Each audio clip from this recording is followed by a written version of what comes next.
So oftentimes I start a presentation with what is advocacy, and there are a lot of different ways to answer that question, and there is really no way, no wrong way of answering that.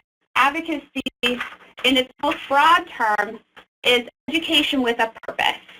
Now, there are oftentimes people that will confuse advocacy with lobbying and use those words interchangeably. Lobbying, that definition only really comes into play if you are a nonprofit organization and regulated by the IRS. But for today's purposes, we're just going to use advocacy and include that as both an education with a purpose as well as lobbying. Now, for those of you that are nonprofit organizations and would like to have a better understanding of advocacy and lobbying and what you can and cannot do, that's also an educational program that we offer here at DNS. So please feel free to reach out to us following this webinar if that's a more in-depth training you would like. But for today's purposes, advocacy is being a voice for other people, working to influence something that you're strongly opposed to or in support of, and trying to build support for something that you feel very strongly about. In order to build an effective advocacy campaign, there's several things that you should keep in mind, and we're going to go through them kind of step by step in different ways throughout this webinar. But depending on what your purpose is, what does your success look like? Is it passing legislation? Is your success simply just meeting with your legislator? Is it getting 100 people to an event? And in order to determine what success looks like, it's really important to know what you want your outcome to be. And if your outcome is, for instance, with our Clean Water campaign, our outcome is to secure dedicated funding for clean water, that requires some type of legislation. And so we know that success looks like passes legislation that secures funding. Is the goal under our control? No, it is not, because unfortunately we don't have control over the General Assembly. So then the audience, then we know, needs to be ultimately the person that can make that outcome what we want it to be, which are decision makers in the State House. And so that's our target. So meeting with legislators individually, but also trying to figure out who influences those decision makers. While Delaware Nature Society is very well respected in the State House, we don't always have the biggest influence. And so working with those organizations or individuals is important in influencing our decision maker. I'm still getting signals that the connection might be breaking up. That might be the Wi-Fi, the strength of your Wi-Fi. So that's something to look into as well. If your Wi-Fi connection is iffy, that might be impacting your ability to hear the presentation.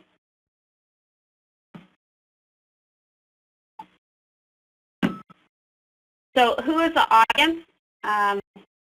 Again, our target audience for our Clean Water campaign is the General Assembly, but who, within the General Assembly, identifying kind of who's with us, who would be objectionable to what we want to achieve, and then who can be swayed depending on who we're able to get in front of and what partners we're able to bring in or what individuals that we're able to bring in that will influence the General Assembly. You want to develop a message anytime you're putting together a campaign. Ours is very simple, that clean water is essential. It's essential for all things. It's essential for our economy. It's essential for our public health. It's essential for our environment. And that's the message that we've used throughout the campaign. But you want to keep your message simple and easily to understand, something that's compelling, something that is concise, something that makes a clear connection to folks as to what it is that you're trying to get across. Then coming up with tactics. What do you need to achieve your goal? Ours, we understand, is education and outreach. That's our tactics. We feel that if you educate enough people about the clean water issues that are facing Delaware and how they can be part of the process, then we will work towards our goal of securing funding, because a more educated and well understood issue means that more people are willing to advocate for it, which means that more decision makers are willing to do what their constituents want, and therefore a bill is passed. So that's one option and example of an advocacy strategy. This works not just for clean water, but any other goals that you might have when it comes to getting issues passed. But before you can develop your strategy, it's really important to understand the game, kind of like Monopoly, and the players that are part of that game. And so understanding, for today's purposes, the game involves our Delaware General Assembly.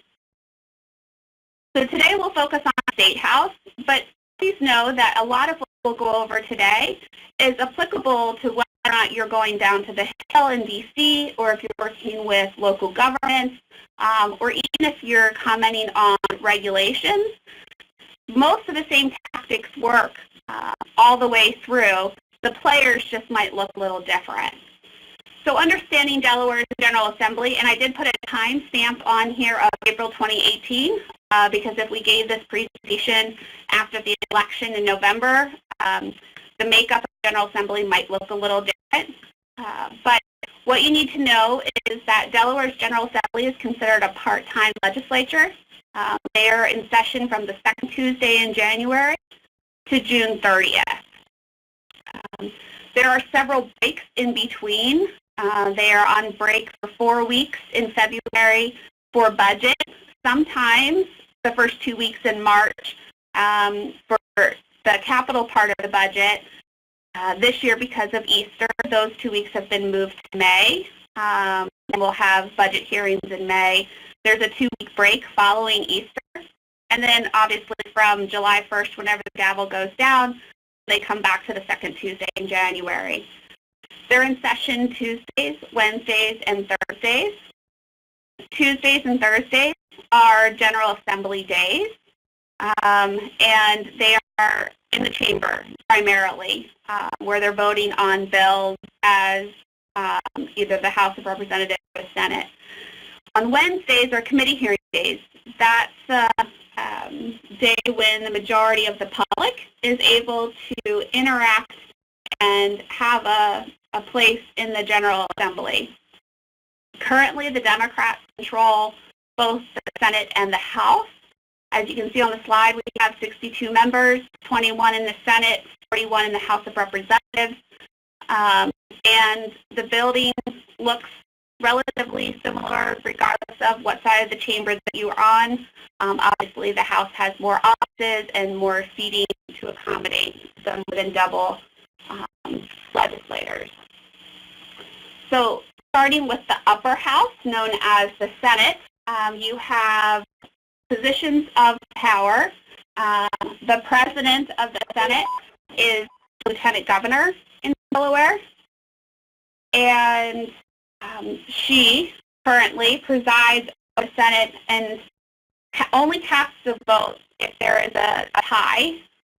Otherwise, she doesn't. It's more of a ceremonial position than it is through voting or in charge of the Senate position. The gentleman that is in the upper left-hand corner, as you're looking at it, Senator McBride, he's the President pro tem. He runs the Senate. He determines what the agenda is going to look like that day, and he determines the committee hearing responsibility. The person to his right, Senator Gary Johnson, he is the minority leader. So he is the leader in the Senate for the Republicans, and just below him is Senator Greg LaValle. He is the minority whip. Senator Margaret Rose Henry is the majority leader. Now you might ask yourself, what's a whip? And it's exactly what you might envision somebody being called a majority or a minority whip are. Their purpose is to whip people into shape and make sure that they get to caucus meetings on time, make sure that they're on the floor when they need to be to cast their vote, and to make sure that they're casting counting the votes based upon what they agreed in caucus B. And so you have, in this position, the Senate, the leadership is almost identical in the Senate as it is in the House. In that, with the only exception being the top position, which in the Senate is the Senate Pro Tem, and the House is the Speaker of the House. And so the Speaker of the House currently in the upper left-hand corner is Speaker Schwarzkopf, represents the beach area. To his right is Representative Valerie Lauer. She's the majority leader. Below her is the minority whip, the minority leader, Representative Danny Short, and then to the left of him is the minority whip, Representative Deborah Hudson. The whips, again, whip everybody into shape. The majority and minority leaders are the ones that preside over caucus meetings, caucus being the party they're in, and they round up their members to make sure that they get to where they need to be. Now we're kind of going to move into a kind of schoolhouse rock version of how a bill becomes a law. Handy-dandy little infographic here that helps you to understand how a bill becomes a law here in Delaware. I'm going to hopefully, barring any technical difficulties, also walk you through the legislative website so you can see how this works and see how you can follow a bill on its process as it moves through. So there are many ways that you can introduce a bill. You can pre-file, you can introduce a bill on the floor, and the bill is recognized as either a House bill or a Senate bill, depending on where it originates. It will keep that designation regardless of where it moves in the process. So, for instance, our Clean Water bill is a House bill, and it's House Bill 270. The number tells you in what order it was introduced. So the General Assembly in Delaware, actually, their sessions are 2 years long, and the sessions were in the second year of a 2-year session, so any bills that are introduced this year must be acted upon, or they die. They will not carry over to next January. Next January, we will begin the 150th General Assembly, which will be a 2-year session, so any bills introduced in 2019 will carry over into 2020. So House Bill 270 says that the bill originated in the House, and it was 270th in line. What you need to know is your bill, as you're looking at it, a money bill? Ours is a money bill, and therefore it has to originate in the House per Delaware's Constitution. Once it's introduced in a House, it is assigned to a committee. There are several options once the bill is in committee and heard in committee, and we'll go over committees in a minute in more detail. But you can debate the bill. That's where Wednesdays come into play, and that is where the public is able to comment on the bill. And there's 3 options when it comes to that. You can table the bill, which means that it won't be voted on that day. You could defeat the bill, which means that those in opposition of the bill won the vote. Or you can pass the bill, which means those that are in support of the bill pass the vote.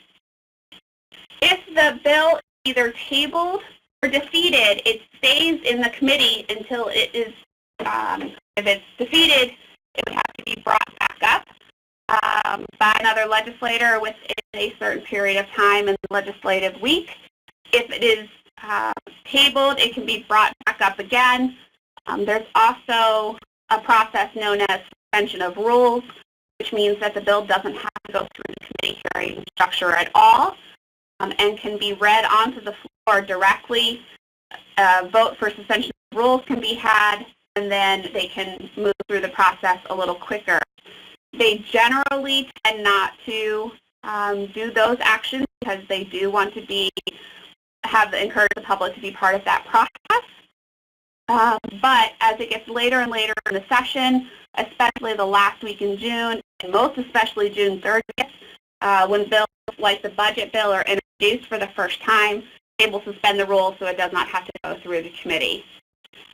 If it passes out of the committee, then it is added to either the House or the Senate agenda and will come up for a vote in either chamber, depending on where it was, for a vote. Again, simple action. It can be tabled, it can be defeated, or it can pass.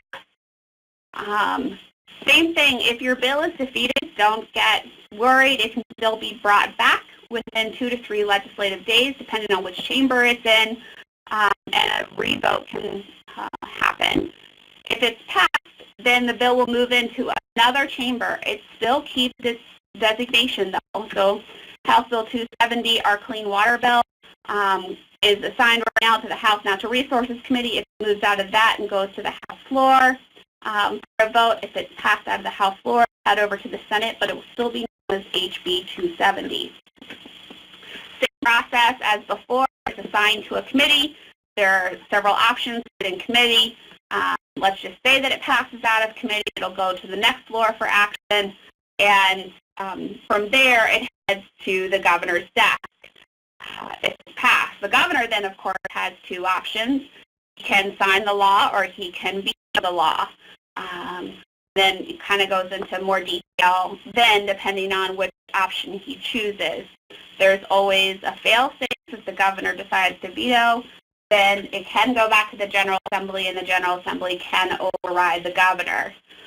For those that are kind of more interested in learning how this process works, I would encourage you to go to the General Assembly website. I originally had it so that you could see it and bring it up, but it doesn't actually look like that. Process is going to work today on our webinar. If you go to the legis.delaware.gov, or just put into the Google Delaware General Assembly, they have a relatively easy to understand General Assembly webpage where you can find who is my legislator. You can find a bill pretty easily by putting in HB 270. If you don't know the bill number, don't worry. You can put in a keyword. For us, it would be water, and all bills that have anything to do with water would come up. You can even go back into archive history and see when previous bills might have been introduced. On the General Assembly front page of the website, you can also listen Tuesdays and Thursdays when the General Assembly is in session at 2 o'clock. You can listen from the comfort of your home or your office by clicking on the Listening Now, and it'll stream through. And then you can also see the legislative calendar, what they're going to be doing that day, either the Senate agenda, the House agenda, or the committee hearing. All of which are available just on the first page of the General Assembly. Now, there are a couple of committees that Delaware Nature Society follows.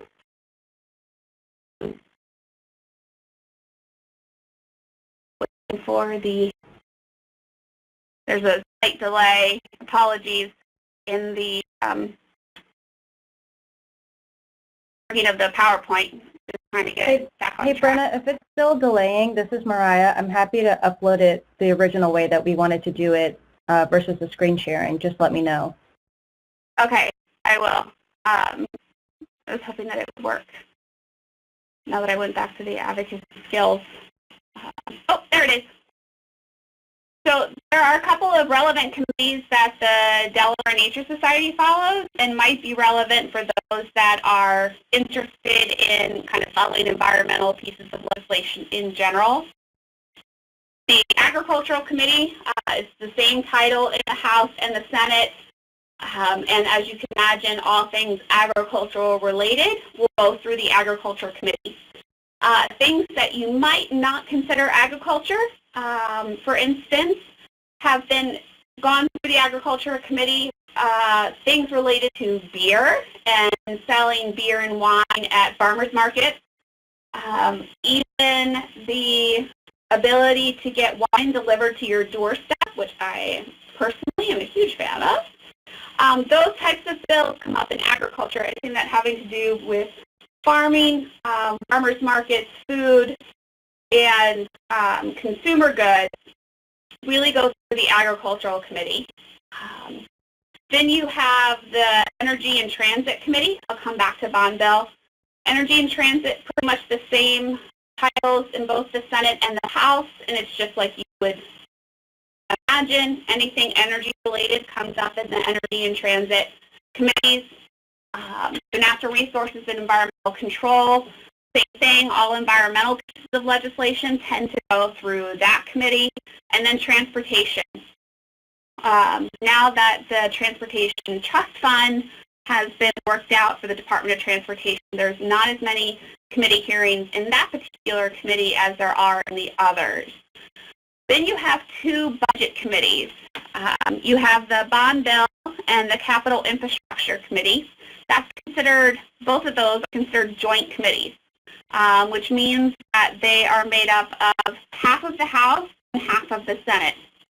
They are considered leadership positions because they're overseeing the purse strings.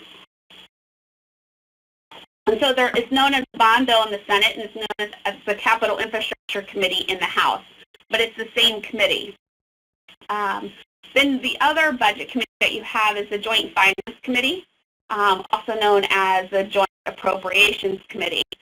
Again, made up of equal number of House members as Senate, and they have their own special committee hearings. When I mentioned before that in February the General Assembly goes on break to review budget, the Joint Finance or the Appropriations Committee is the committee that is meeting during those 4 weeks to review the state agency's requests based upon the governor's proposed budget. So the governor will give his state of the state, very similar to the President's State of the Union, to the members of the General Assembly, in which he will highlight what he considers his top priorities for the year and what they can assume will be in his budget. He releases his budget the last Thursday that they're in session before they go into budget break, and that's what they hold committee hearings on for the entire month of February. The public is invited to participate in that process, depending on which Joint Finance Committee will come out with its own schedule based upon the state agencies of which it will invite in to give a budget presentation. During that time, state agencies will ask for an increase, a decrease, or to stay the same as the previous year's funding, and justify why it is that they are making those requests. Following discussion and questions from the committee will be opened up to the public. Typically, there is quite the groundswell during the budget process, especially for natural resources and environmental control, and they will limit public comment to 2 minutes, which can be very difficult, especially if you have a lot of points that you want to make. And so we always encourage folks that are planning to attend committee hearings to email their comments in advance to that either their individual legislator or to the legislators of those respective committees. And again, if you go to the General Assembly's webpage, there's a committee bar in the header, and you can see all of the committees. And by clicking on whatever committee link that you want to click on, you can see what members are part of that committee. And then they're also linked up in that website. And so you can email them directly your statement. Another good reason to email your statement ahead of time is so that people have the opportunity, your legislator has an opportunity to hear from their constituent before a committee hearing. That could sway a legislator's vote one way or the other, probably more likely before they're going to hear it on the floor itself. A legislator has an opportunity to vote a bill out of committee even when they're not in attendance. They can write it out of committee by signing their name to the bill. And so, especially as it gets later on in the session, emailing your testimony ahead of time can ensure that the legislator will vote the way that you want him or her to, without them actually being in the room. So always a good, safe way to make sure that your voice is going to be heard, even if you're limited to those 2 minutes or less, is to make sure that you email it ahead of time. So we've been talking about the HB 270 as an example, and so I wanted to share, so where is that bill process, Brenna? Well, the House bill, it originated in the House, and it was assigned to the House Natural Resources Committee. The lady to the, that's kind of in the center, I guess, of the green, that's Representative Heffernan. She is the chair of the House Natural Resources Committee. To the right of her is Representative Michael Maroney. He is the vice chair of the Natural Resources Committee, and he's also the bill sponsor. In this case, you can take for granted that as the bill sponsor, he's already going to support the bill. So if we're emailing these two folks about HB 270, we would thank Representative Maroney for sponsoring the bill because we're supportive of it, and thank him for his leadership through this process. Representative Heffernan is currently not on the bill as a sponsor, and so you cannot assume she's either in support or opposition. So we ask her to please support HB 270. And how you might ask her would be different depending on your choice. There is no right or wrong way to engage legislators or other folks in the process. There are a myriad of ways of doing it, and it really just depends on your comfort level. So, for instance, there's public comment or testifying at a hearing. Again, this works for both the General Assembly and regulatory approach. There is a public comment period at all committee hearings, and you are, again, welcome to do that. You do have to sign up ahead of time, so typically you'll go to the place where all the committee hearings are held in the State House, in Legislative Hall in Delaware. They're assigned a room, and almost anybody there can help you find that room. But as you walk into the General Assembly and you walk through security, on the right-hand side, you'll have the Senate, and on the left-hand side, you'll have the House. And the best way I remember that is your right hand starts with an R for right, and Senate starts with an S. R and S are very close together. House, H starts with an H. Left is L. H and L are very close together. That's how I remember what side of the building I'm supposed to be on. You'll walk into whatever committee hearing room there is, and there's usually a sign-in sheet. You sign in to whether or not you would like to testify on behalf of the bill. Let's just say that public speaking is not your thing. You are not down with doing that, but you do like to write, or you do have a very strong opinion and you want to share it in some way, shape, or form. Letters to the editor and op-eds can be a really great and effective tool to engage decision makers on your issue. There are legislative aides whose job it is to search the op-eds, the letters to the editor, and all of the papers in the morning to see what constituents are commenting on. And oftentimes, based upon the town that is listed with that letter to the editor or the op-ed, they would be able to determine whether or not that person is a constituent. Media coverage is also a great way to bring more region-wide attention to your issue and can be an effective tool to begin the conversation around an issue that you're looking to bring to the forefront. It can be even a great way to bring your attention to your legislators so that they might be interested in writing a bill on your behalf and introducing it. I find that's probably the most effective way to engage your legislator, bar none, are personal meetings. And personal meetings work whether or not you are meeting with a member of Congress, whether you're meeting with someone in the State House, whether you're meeting with a locally elected official, whether you're meeting with somebody in a regulatory authority. Of all of the options that we're going to go over, a personal meeting is the most effective. And we'll go through kind of how you go through each of these processes. And then, of course, there's the new age, quote-unquote, way of engaging folks, and that's through social media. There are a lot of decision makers and legislators that are online using Facebook and Twitter and Instagram, and can be very responsive to that, more so even than emails. And so social media is also a great way to bring about your issue and bring it to their attention. But it's also a really great way for you to communicate your thanks and to highlight them when they're doing something right. So let's just say that you are preparing a statement that you're going to give for testimony. I use kind of the illustration on the left to make a point, which is you keep it brief. You don't know how much time you're going to have. You can hypothesize that you're probably going to have 2 minutes, especially if you are making a statement at a public hearing. This also works if you're meeting with a legislator in person.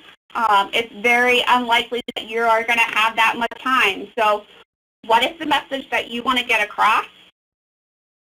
Make sure that what you're saying is factual. If you don't know, it is perfectly okay for you to say, I don't have the answers to that question, but I will get it and I will follow up with you. Or to connect your legislator to someone that you know can be an expert on that issue and be a resource. Keep it simple. Try not to use a lot of technical jargon. If you have to provide a dictionary or a definition for someone to understand it, it's probably not the best thing to include in your public statement. Much better to do in a one-on-one meeting where you have a lengthy period of time that you can walk someone through a process. Make it meaningful. Why are you there today? What is the story and how does it relate to you? Are you a mom with a young son that's concerned about the water that you're letting him play in? Are you a pet parent who gets concerned about taking their dog to a dog park and going into the water there? Are you a fisherman that enjoys fishing, but you've noticed that there's blue-green algae where you fish and that there's a lot less fish than there used to be? Or on the flip side, are you a resident that's been around for a long period of time and you've seen an improvement in your waterways, and that improvement has come from, increased education or increased investment? That's also a story that should be shared. Legislators don't expect you to be an expert, but they do expect you to tell them why it is that you care about your issue. And so the more meaningful that you can get and the more you can tie your own personal story in, that's really the most important story that you can tell. This works for leave behinds too. Keep in mind that legislators are only part-time. They meet with a lot of people that Monday through Friday and a lot of weekends, going to fairs and committee meetings and community meetings and whatnot. And so they don't have a lot of time to sit and read through, a 200-page report. But if you can prepare that 200-page report down to the basic facts on a one-pager, that can still be really powerful, because if they get really into it, they can go and choose to read the 200-page report. But if you just show up with that 200-page report, it can be even overwhelming to them, and they might put it aside rather than taking the time to actually read through the documents that you provide. I'm a huge fan of one-pagers, still bigger than the 140 characters or less, but not as overwhelming as some of the scientific and technical reports that we have been known to leave behind in the past. So, on Wednesday, if you haven't heard, there will be a committee hearing for HB 270, our Clean Water Bill. And so I'm just using this as a case study to kind of walk you through the process. Before any committee hearing, you want to verify the date, time, and location of the hearing. If you haven't noticed, Wednesdays in March have been a little tricky thanks to Mother Nature. And so even though we have verified multiple times that we will have a committee hearing, we've had a nor'easter or two blow through, and the committee has been delayed and having to be rescheduled. But Mother Nature isn't the only reason why it is that the General Assembly might switch around its committee schedule. There might be bigger issues that come up. There might be accidents that occur or unforeseeable circumstances that require the government to shut down for some reason or to delay a hearing. A bill sponsor could find out new information about their bill. They might not have a whip count in the hearing that they need to participate in it out, and so delay the vote until they are able to get the votes that they need. So you always want to keep checking that legislative website to make sure that your committee hearing is going to be on the date they say it's going to be at the time. They don't tend to change the location on the website, but you will often find, especially the later in the session that it gets and the more committee hearings that they're hosting, sometimes the location of your hearing will be on the website. You'll go to that location, but 2 committee hearings before yours got backed up, so they have to move your committee hearings. The staff is usually pretty good about telling you where the committee hearing has been moved and having someone stationed outside of the original committee hearing location and point you in the right direction. Again, we already went over this, but prepare and share your remarks ahead of time to make sure that your point gets across and to make sure that you're not cut off just as you're getting to the peak of your testimony and that tailor it to about the 2 minutes. During a committee, again, walk into the hearing location. There should be a sign-in sheet where you can sign up. Sometimes the sign-in sheet asks if you want to testify, and if so, for what bill, and are you here in support or opposition. Sometimes it's just your name. Sometimes it's your name and organization. So just provide it as much as you possibly can. If you are speaking to a legislator during the committee hearing and directing your remarks to them, make sure that they understand that you are a constituent of theirs. So identify where if you stand up to give your testimony, where do you live? Gives a good point of reference as to what legislators should be paying attention. Provide your statement and always offer to answer any questions that they might have and thank them for the opportunity to comment. This works also during written statements and testimony, in emails or any other way that you communicate with your legislator. Always make sure to thank them. Manners go a long way to make sure that you are memorable to your legislator. If you have the opportunity to meet with your legislator ahead of time or in person, there are a couple of key things to keep in mind. Scheduling an appointment is your best bet. It's your best way to make sure that you're going to have the allotted time that you need. Doesn't guarantee that you're going to have any more than 5 to 10 minutes. Again, part-time legislators, especially when they're in the General Assembly, in Legislative Hall, they only have a few minutes in between committee hearings or being on the floor or caucus meetings. And so it is nothing, actually, for the legislator to say, hey, I'll catch you in between caucus and the floor vote. So you find yourself waiting outside of the House chamber for them to come in, and you literally have the time that it takes for them to meet you at the door to walk to their seat. And so remembering back at that messaging of keeping it simple, keeping it concise, and keeping it memorable, you might have 2 minutes, you might have 30 seconds, and what is it that you want them to walk away with, understanding and remembering? If you do get more time, then make sure that you understand where your bill is in the process. If you're looking for them to introduce the bill, make sure that you've done your homework and you know thereabouts what their voting record looks like and what they've been supportive of in the past. Because if you, for instance, were to go to a legislator with an issue, and I'm going to use gun control because that's the one that's in the news so much, for someone who has voted against gun legislation multiple times, probably not you're going to be your best advocate or your best avenue, even if they are your legislator. So understanding their past and their voting record are really important. Be organized. Again, you might have 30 seconds, you might have 10 minutes. Prepare for the 30 seconds and then embrace the 10 minutes that you have by going in a little bit more detail about your issue. Dress the part. As I always say, if your grandmother would not be, or if your grandmother would be embarrassed to take you to church on Sunday, that's probably not the most appropriate thing for you to take to this, or to wear to the General Assembly. And always follow up. Remember, your legislator might be meeting with 20 to 30 people in a given day. How are they going to remember you? A personalized thank you card, it goes a long way for them to go, hey, that person took the time. I really appreciated the time they took to even come down and meet with me, but then they took the extra step to thank me for meeting with them and left me a leave behind so I can communicate with them moving forward. Make sure that they have your contact information so they can follow up if they have any questions, or especially if you want them to introduce legislation, you'll want to make sure that they have some way to get in touch with you.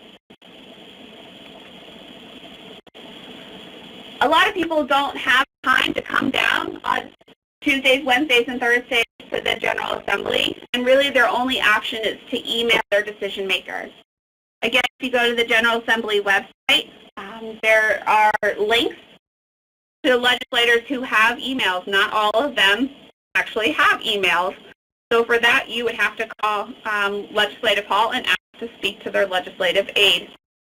But for those that do, a couple of easy things to think of and remember, but that you kind of take for granted when you're compiling your email or composing your email or letter to your legislator. Keep in mind to triple check that you're spelling their name correctly. It seems like a no-brainer, but did you know that Delaware has 3 Bryans? All 3 Bryans spell their name differently. Senator Brian Pettyjohn is B-R-I-A-N. Representative Brian Short is B-R-Y-O-N. And Senator Brian Townsend is B-R-Y-A-N. And don't you know, they don't necessarily appreciate it when you mix them up. So double checking that the name hasn't become one of those that's spelled 4 or 5 different ways is really important. Try not to just send in those sign-on letters. They're really easy and a really easy way to take action, and I still encourage you to do that. But at least in the State House, send in your personal story and your personal comments. A legislator wants to know your story, not necessarily a story that the Delaware Nature Society is providing you with. Be brief and to the point. Similar to an in-person meeting, a legislator doesn't have all day to sit and peruse 4 or 5 paragraphs of every email. And so what is the point of your email? What are you asking them to do? Where is the bill in the process? Because, again, we're HB 270. There's another 100 bills behind ours and 269 in front of. That's a lot of bills for a legislator to try to keep in their brain all at one time. So knowing where it is in the process and being able to reference that would be really helpful to them. Requesting a response from them. So that way you know that they got your email, you know that they read it, and you know they can now verify what their position is really important. At no point in time, whether you're meeting with them in person, whether you're doing a social media post, whether you're doing a letter to the editor, or whether you're emailing them, is it okay to be rude or crude? Again, seems like a no-brainer, but a lot of people, I understand, pick issues that are very emotional, and sometimes those emotions get the better of you. But it doesn't do you or your issue any good. And so to the best of your ability, try to be polite and concise and clear in your messaging. So as we begin to wrap up, there are a couple of things to remember. Your issue is probably not easy, and it's probably not something that's going to be changed overnight. And so mentally preparing yourself for that and to realize that every step forward is a victory to be celebrated is really important and will help you to get to that finish line. Keep in mind, one of the issues that I point to all the time from an environmental perspective is that it took 25 years for us to get statewide recycling in Delaware. It wasn't because the science wasn't there. It wasn't because we didn't understand the importance of recycling, but it does come a long way to public will and public outcry. And so making those inroads of educating decision makers as well as community members, providing the facts and providing the momentum does go a long way. It just might take a while to get there. Always tell the truth. No issue is worth being recognized as a liar or someone who gives false information. So it's really important that you always provide facts. And again, it's perfectly okay to say, I don't know, but downright lying isn't going to do anything. And Delaware is such a small state that people will not call on you and will not use you as a resource if they don't feel that they can trust you. Have respect for yourself and your issues and others by not being rude or mean or anything that's inappropriate in your behavior, either to people that are testifying at the same issue that you are, but have a difference of opinion, or the decision maker. If they don't vote the way that you want them to, it's not a reflection on you, and it should not be taken personally. Legislation and the General Assembly and becoming an advocate can be a lot of fun. It can be very inspiring and very motivating. So embrace that and try to have as much fun as you possibly can with it. Keeping in mind that, you know, it all starts with one person, and it can just take one person to make a difference. And today or tomorrow, that person can be you. And there are a lot of resources out there that can help you to make your issue a success. Delaware Nature Society is just one of many, and we are here to help you kind of navigate the process of both Legislative Hall and regulatory process, and are happy to provide that resource. We have about 10 minutes left before the webinar wraps up, and I would like to open it up to any questions. For those that are able to, there is a chat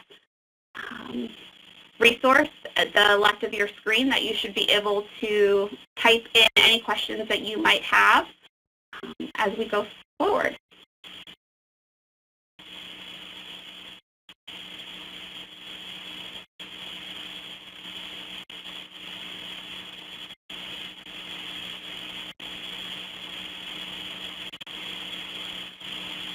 I see a few people typing, and I know it takes a while to type rather than ask. Jeff asks, will there be group visits to Legislative Hall? Jeff, that's a really great question. We do hope to have some group visits to Legislative Hall, especially as HB 270 moves through the process. But there is our Clean Water Rally on Tuesday, June 5th from 10:30 to 12:30. That puts you at the steps of Legislative Hall as we celebrate clean water. And then there are optional visits and opportunities in the afternoon from 1 to 4, where we will actually take the opportunity to schedule meetings with your legislators for you and walk you and escort you up and down Legislative Hall. So it's kind of an all-for-one deal where you don't have to go alone, and you have resources and experts there with you to kind of guide you through the process. But stay tuned on the Clean Water Delaware Facebook, Twitter, or Instagram pages for when we will get an opportunity to put those lobby day visits together. I anticipated your next question, Jeff, and answered it before you finished typing. And followed up with thanks for taking our questions. He's already taking what he learned in the webinar and incorporated it into our webinar today by thanking me. So you are welcome, Jeff. Are there any other questions?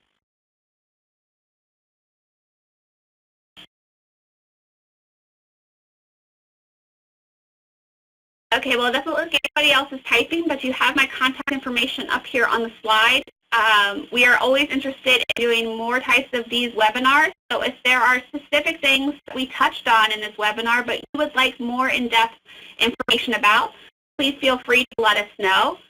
We will have several more Water Warrior type trainings coming up, and to keep up to date with those, visit our website at cleanwaterdelaware.org or the Facebook, Twitter, Instagram pages that are all Clean Water Delaware. Thanks, everybody, for your taking the time out of your busy afternoons to learn about the legislative process. And we look forward to seeing you guys at upcoming events and in Legislative Hall. Thanks, Brenna. Thank you, Mariah.